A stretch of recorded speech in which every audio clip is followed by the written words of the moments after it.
Hello, internet.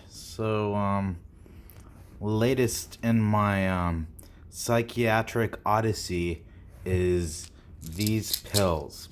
Now, let me tell you the story, like, not from the beginning, but from a beginning.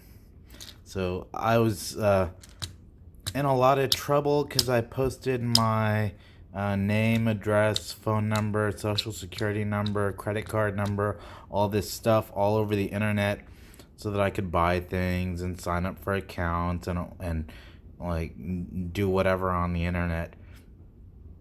And for some reason, I was really, really knocked around from it, so I got in a lot of trouble. But when when when I get in trouble, I have no one to talk to. So I assume like I'm supposed to be calling the police, but they don't really work on the internet. I should be calling my ISP, but they're not really into helping people either. Um, so I talked to my psychiatrist, and my psychiatrist had a great idea. They're gonna provide me with pills that can eliminate my ability to feel like I'm in danger. That's what they said they would do. So they prescribed me pills.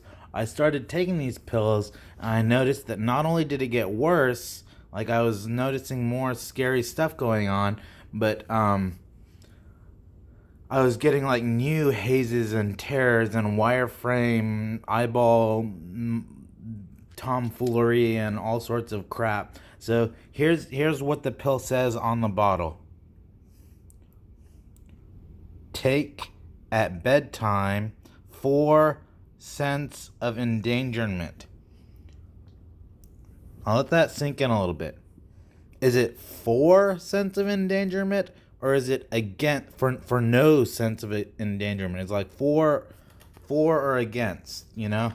And therein lies the problem with so many of these medications, because even with like Medicare, Medicaid, health insurance, out of pocket, doesn't matter how you pay, they literally refuse to do anything that isn't harmful to the patient.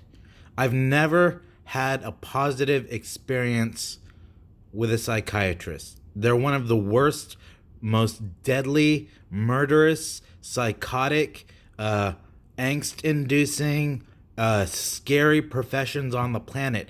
And I pray that you never have to tangle with a psychiatrist.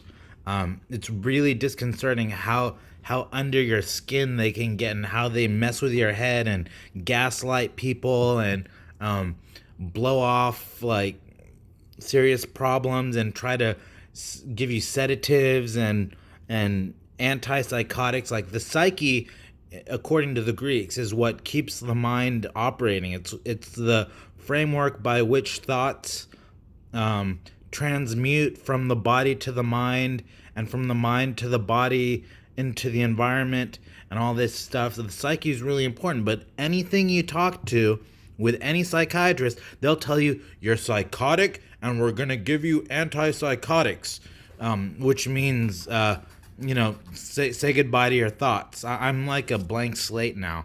I just work, I type all day, and I have no thought processes underlying that. It's like all of the building blocks and elements that go into producing a work of great import have been evaporated, and I just do like the final version every time I type. So I don't know if I'm just like some like superfluous, superliminal, is that light or thought? Superfluous. Like I'm just like I'm just like typing the answers to the questions without doing any of the work myself, because I've been robbed of my psyche, and I can't really see how it operates. And that's even down to like copying and pasting and going back and editing. It just comes out all right from the beginning, the full version of whatever it is. And I guess I'm better at telling jokes or something. But honestly, I would rather have that internal dialogue of thoughts that lead to a full realization or understanding of something, followed by the response of my action or behavior. So this, like all the rest, like is something that came from HEB, um, pharmacy, which is a really sad state of affairs too. When I was a child, back in the early 90s, HEB had a video store, and it was full of scary, violent, um, unnaturally stupid shit.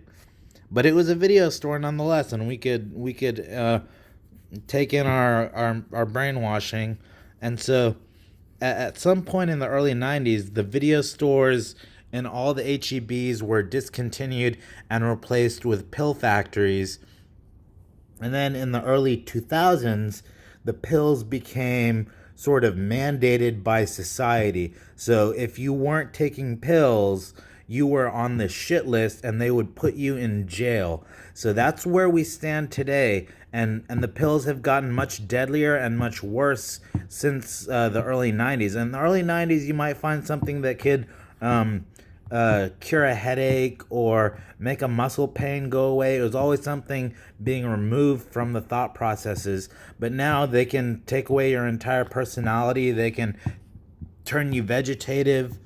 They can do all sorts of scary, unnatural shit.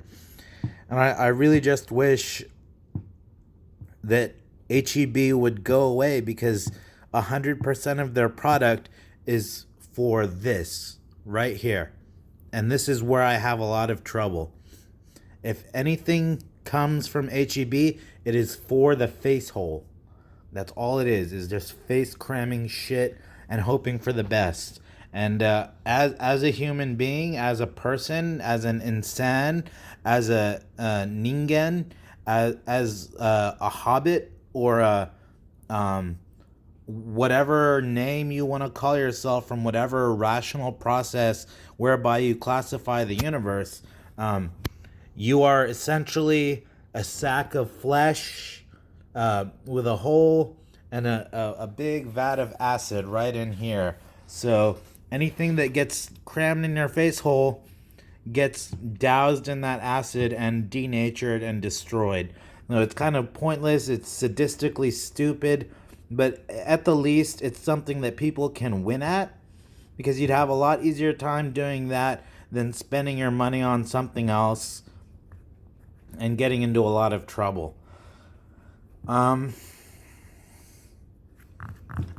thinking mostly like if you buy yourself a computer and destroy the universe accidentally or something, is that's always another option.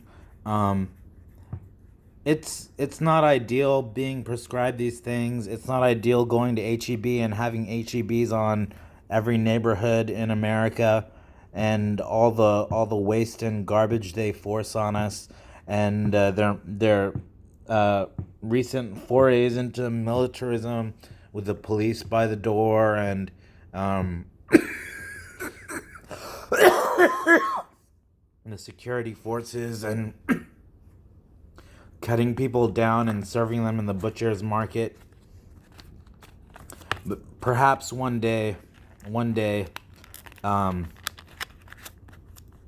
I can emigrate.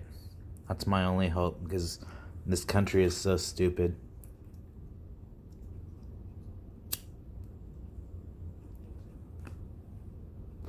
Don't know where. We've kind of got like a walled, it's not a garden, a walled toilet that we live in, that we can't escape.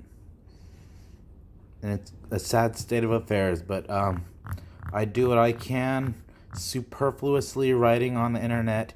And recently I updated my Facebook About section on the Facebook account manager job, to show all the great things that have picked me up and picked my writing up in the last 10 years or so.